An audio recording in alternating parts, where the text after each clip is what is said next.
क्या आप एक टैक्स एफिशिएंट रास्ता ढूंढ रहे हैं नियमित आय के लिए? तो आपकी खोज आके खत्म होती है एसबीआई डिविडेंड यील्ड फंड पे। शेयर बाजार में ऐसी कई कंपनीज होती हैं जो रेगुलरली अपने प्रॉफिट्स अपने शेयर होल्डर्स के साथ शेयर करती हैं डिविडेंड्स के तौर पर। ज्यादातर ये डिविडेंड साल में शायद 1-2 बार अनाउंस होते हैं और कभी कभार कंपनीज स्पेशल डिविडेंड्स भी देती हैं जो नॉर्मल डिविडेंड से अलग होते हैं। तो फिर इन हाई डिविडेंड वाली कंपनीज को कैसे ढूंढा जाए? अगर आप बड़ी, मध्यम और छोटी साइज की कंपनीज के दिए गए डिविडेंड को कंपेयर करते हैं तो आप देखेंगे कि बड़ी कंपनी का मुनाफा ज्यादा होता है। हो सकता है कि उसका शेयर प्राइस भी ज्यादा हो। दूसरे हाथ पे छोटी कंपनी का कम मुनाफा हो सकता है, शेयर प्राइस भी कम हो। तो आपको सही आइडिया नहीं हो पाएगा कि अपने मुनाफे और शेयर प्राइस के मुकाबले में कौन सी कंपनी ज्यादा डिविडेंड दे रही है। पहले इन सब नंबर्स को एक से लेवल पे लाना जरूरी है।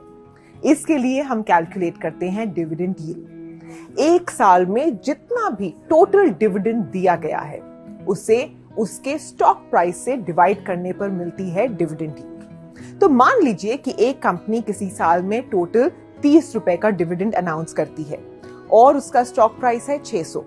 तो इसका मतलब हुआ कि डिविडेंड यील्ड बनती है 5%। हमारी रिसर्च से पता चलता है कि हाई डिविडेंड वाली कंपनीज की डाउनसाइड रिस्क भी कम होती है और इस वजह से वो आर्थिक मंदी के दौर से भी काफी आसानी से गुजर पाती हैं।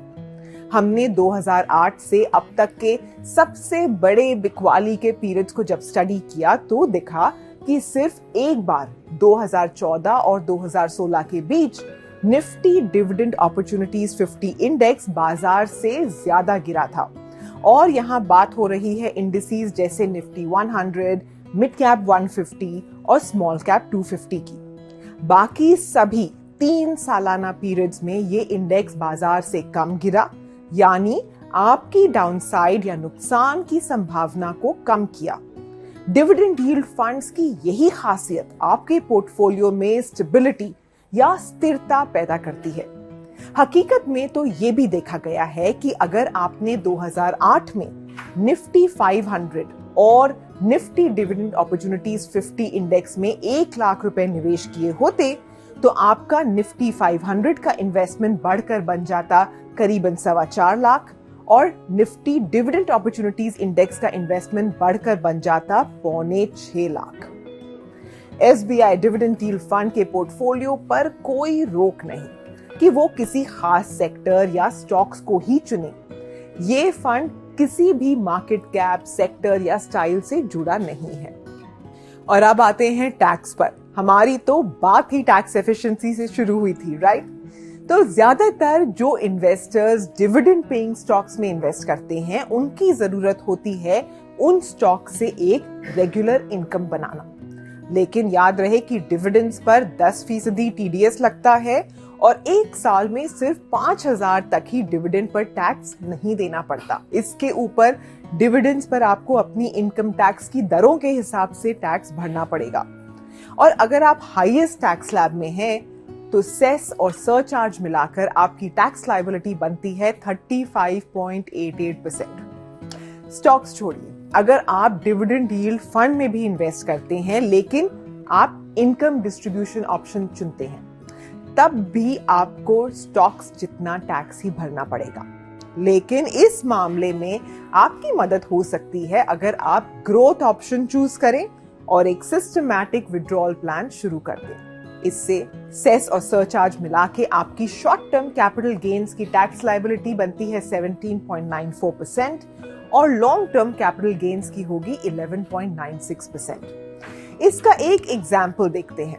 मान लीजिए कि आपने 10 लाख रुपए इन्वेस्ट किए हैं डिविडेंड यील्डिंग स्टॉक्स में और डिविडेंड यील्ड म्यूचुअल फंड में भी। फंड में हमने ग्रोथ ऑप्शन चुना है जिसकी इनकम निकलेगी SWP से। तो इस एग्जाम्पल में हम मानते हैं कि डिविडेंड यील्ड है 6%। इसका मतलब हुआ कि दोनों ही रास्तों में डिविडेंड के तौर पर आपकी सालाना आमदनी होगी 60,000 रुपए।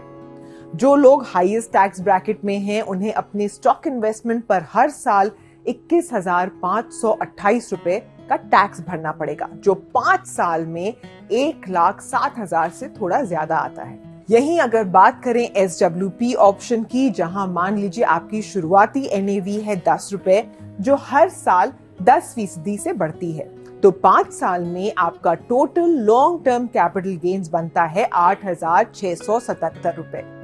यानी डायरेक्ट स्टॉक्स में डिविडेंड मिलने पर 35% से ज्यादा तो आप टैक्स में गंवा देते हैं, जहां की SWP ऑप्शन में महज 3% से कम टैक्स में कटता है।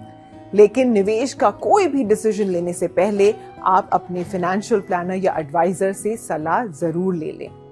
याद रहे कि SBI डिविडेंड यील्ड फंड का NFO 20 फरवरी और 6 मार्च के दौरान खुला रहेगा। इसमें आप 500 रुपए SIP और 5,000 रुपए लमसम से अपनी शुरुआत कर सकते हैं।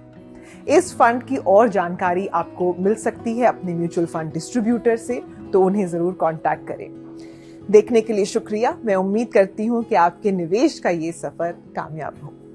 म्यूचुअल फंड एवं निवेश बाजार जोखिमों के अधीन है। योजना से संबंधित सभी दस्तावेजों को ध्यान से पढ़ें।